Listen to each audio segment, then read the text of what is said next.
કેવી રીતે ન્યૂઝીલેન્ડ ઘેટાનો ઉપયોગ કરીને કરોડો રૂપિયાની કમાણી કરી રહ્યું છે અને શું તમે જાણો છો કે ઘેટા ઉછેરવા માટે કઈ કઈ બાબતોનું ધ્યાન રાખવું પડે છે? આજે આપણે ન્યૂઝીલેન્ડના આવા જ એક ફાર્મ વિશે વાત કરીશું કે જ્યાં લાખો ઘેટાનું પાલન પોષણ કરવામાં આવે છે. આ એટલું મોટું ફાર્મ છે કે હાલમાં 2000થી વધુ કર્મચારીઓ આ ફાર્મમાં કામ કરે છે, જેનું કામ ઘેટાની સંભાળ રાખવાથી લઈને દૂધ કાઢવા અને અન્ય વસ્તુઓ તૈયાર કરવાનું છે. ન્યૂઝીલેન્ડના ફાર્મમાં ઘેટાના રહેવા માટે ખાસ વ્યવસ્થા કરવામાં આવી છે. અહીં એક વર્ષમાં લગભગ 500 બચ્ચાનો જન્મ થાય છે. ઘેટાનો ગર્ભકાળ 152 દિવસનો હોય છે. ઘેટાના બચ્ચાને ગાડરું કહેવામાં આવે છે. જન્મ પછી નવજાત ગાડરિયાનું વજન 25 થી 40 કિલોગ્રામ સુધીનું હોય છે. અને તમને જાણીને નવાઈ લાગશે કે ઘેટાનું બચ્ચું પેદા થયા પછી 2 થી 3 દિવસમાં જ ચાલવા લાગે છે. બચ્ચાના જન્મ પછી બચ્ચા જ્યાં સુધી મોટા ન થાય ત્યાં સુધી તેને તેની મા સાથે રાખવામાં આવે છે. નવજાત ગાડરિયાનો મુખ્ય ખોરાક માતાનું દૂધ જ હોય છે. જ્યાં સુધી નવજાત ગાડરું દૂધ આપવા માટે તૈયાર ન થાય ત્યાં સુધી તેને સારી રીતે સંભાળ રાખવામાં આવે છે. જ્યારે ઘેટાને નવા ફાર્મમાં રાખવામાં આવે છે ત્યારે સૌથી પહેલા તેની તપાસ કરવામાં આવે છે. ત્યારબાદ તમામ પ્રક્રિયા કરવામાં આવે છે. ઘેટાને દૂધ આપી શકે તેની તાલીમ પણ આપવામાં આવે છે.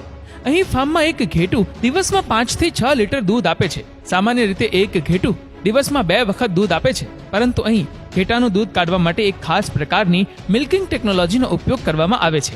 આ ફાર્મમાં મશીનની મદદથી 3 વખત ઘેટાનું દૂધ કાઢવામાં આવે છે. દૂધ કાઢવા માટે ઘેટાને એક એક કરીને ફાર્મના મિલ્કિંગ પ્રોસેસિંગ એરિયામાં લાવવામાં આવે છે. ત્યારબાદ પબની મદદથી દૂધ કાઢીને મશીનમાં સ્ટોર કરવામાં આવે છે. અહીં લગભગ 3 લાખ લીટર ઘેટાના દૂધનું ઉત્પાદન કરવામાં આવે છે. અહીંયા તમને જણાવી દઈએ કે 1 લીટર ઘેટાના દૂધની કિંમત લગભગ 120 થી 150 રૂપિયા હોય છે. ઘેટાની મિલ્કિંગ ટેકનોલોજીનું કામ પૂર્ણ થઈ ગયા પછી ઘેટાને બહાર છોડી દેવામાં આવે છે. ત્યારબાદ ઘેટાના દૂધમાંથી અહીં અલગ અલગ પ્રકારના ડેરી પ્રોડક્ટ્સ બનાવવામાં આવે છે.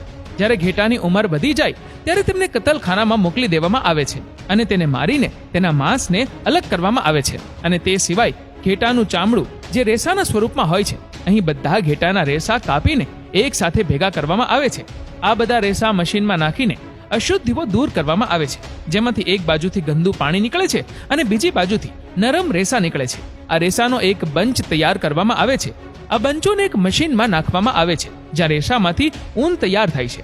એક રિપોર્ટ અનુસાર અહીં દર વર્ષે 2.5 મિલિયન ટન ઘેટાના ઊનનું ઉત્પાદન કરવામાં આવે છે, જેમાંથી ઊનની સાથે સાથે ચાદર, ઓશિકા, ગાદલા જેવી ઘણી વસ્તુઓ પણ બનાવવામાં આવે છે. ત્યારબાદ ઘેટાના જરૂરિયાત મુજબના અંગોના હિસાબે તેનું માંસ પેક કરીને માર્કેટમાં મોકલવામાં આવે છે. ઘેટાના માંસના ભાવની વાત કરીએ તો 500 થી 3000 રૂપિયા કિલોના ભાવથી વેચાય છે.